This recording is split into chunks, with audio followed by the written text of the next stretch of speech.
और इस वक्त की बड़ी खबर पहुंचाएंगे आएंगे रोशन आपके पास। इलाहाबाद हाईकोर्ट ने सर्वे के लिए आयोग को मंजूरी दे दी है। इलाहाबाद हाईकोर्ट ने कमिश्नर नियुक्ति को भी मंजूरी दी है। इलाहाबाद हाईकोर्ट ने सर्वे के लिए आयोग को मंजूरी दे दी है।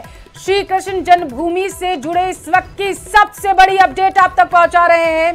आज इस पूरे मामले को लेकर के सुनवाई हो रही थी। सर्वे के लिए आयोग को मंजूरी दी गई है, यानी कि अभी तक सर्वे को लेकर के जो अटकलें लगाई जा रही थी, जो कयास लगाए जा रहे थे, दिल थाम के सभी लोग बैठे थे कि हाईकोर्ट की तरफ से सर्वे को मंजूरी दी जाएगी या फिर नहीं दी जाएगी, क्योंकि एक पक्ष सर्वे कराने की मांग कर रहा था तो वही दूसरा पक्ष सर्वे ना कराने की मांग को लेकर के लगातार अड़ा हुआ था।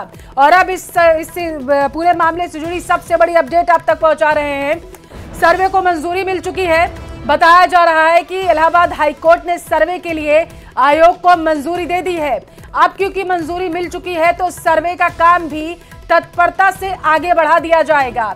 हाईकोर्ट ने हिंदू पक्ष की याचिका को स्वीकार कर लिया है। इस वक्त की सबसे बड़ी खबर आप तक पहुंचा रहे हैं। श्री कृष्ण जन्मभूमि मामले में सर्वे कराने की मंजूरी इलाहाबाद हाईकोर्ट की तरफ से दे दी गई है। इलाहाबाद हाईकोर्ट की तरफ से कहा गया है कि सर्वे कराया जाए, यानी कि हिंदू पक्ष जो मांग कर रहा था सर्वे कराने की पूरे एरिया को लेकर के, उसकी मंजूरी हाईकोर्ट की तरफ से दे दी गई है। इलाहाबाद हाईकोर्ट ने इस पूरे मामले को जांचा परखा और इस पर सुनवाई की और इसके बाद हिंदू पक्ष की याचिका को स्वीकार कर लिया गया है।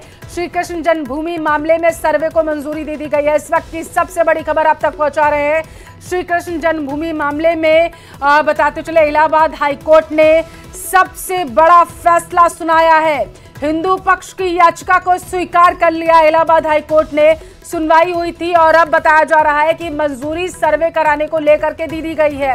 अब वहां पर सर्वे कराया जाएगा और उसके बाद पुरातत्व विभाग और इसके साथ तमाम जो एक्सपर्ट्स होंगे वो वहां जाएंगे और सर्वे करेंगे जा करके, और इसके बाद ये देखा जाएगा कि आखिर वहां पर सुनिए। पहले सर्वे की बात सामने आई है, सर्वे किया जाना चाहिए। साथ ही 13.37 एकड़ जो भूमि है जो श्री कृष्ण स्थान की है उसको लेकर भी अदालत का फैसला आना चाहिए, लेकिन बात बहुत मामला नहीं हो पाया। अब इतने लंबे समय के बाद इलाहाबाद हाईकोर्ट से उम्मीद जमी है। क्या मांग और करते हैं, क्या और होना चाहिए? देखिए, पहले तो प्राथमिक ये है कि सर्वे होना चाहिए और सर्वे के साथ साथ जब जैसा भी जो तथ्य पाए जाए उसके आधार पर तत्काल निर्णय दे देना चाहिए माननीय न्यायालय को। और जिससे क्योंकि अब बहुत विलंब हो चुका है, अब हम और सहन नहीं कर पाएंगे। माननीय न्यायालय को जल्द से जल्द इस पर निर्णय देना चाहिए। तो देखिए, कुछ जो हिंदुवादी नेता थे, साधु संत थे, उनसे हमने बात करी। अब हमारे साथ एक याचिकाकर्ता हैं जिन्होंने लगातार, अगर हम बात करें तो दिनेश कौशिक हमारे साथ हैं, जिन्होंने प्रण कर रखा है कि सबसे पहले उन्होंने प्रण लिया था कि वो जूते चप्पल नहीं पहनेंगे जब तक कि सर्वे की बात पूरी नहीं हो जाती। उसके बाद उन्होंने अपना जो अन्य था उसका भी त्याग कर रखा है। हमारे साथ बात जी, हमने संकल्प लिया था कि जब तक भगवान श्री कृष्ण जन्मभूमि मंदिर से औरंगजेब के पाप निशानी ईदगाह मस्जिद नहीं हट जाएगी तब तक हम अन्य ग्रहण नहीं करेंगे। अब हमें बड़ी खुशी हो रही है, आज माननीय न्यायालय ने जो फैसला दिया है बहुत ही सराहनीय फैसला है। श्री कृष्ण जन्मभूमि संघर्ष न्यास के सभी पदाधिकारी का सम्मान करते हैं। ऐसा फैसला न्यायालय का न्यायोचित है, क्योंकि भगवान श्री कृष्ण मंदिर में जितने भी प्राचीन शाख थे वो ईदगाह मस्जिद के अंदर छुपे हुए हैं। अब दूध का दूध पानी का पानी हो जाएगा।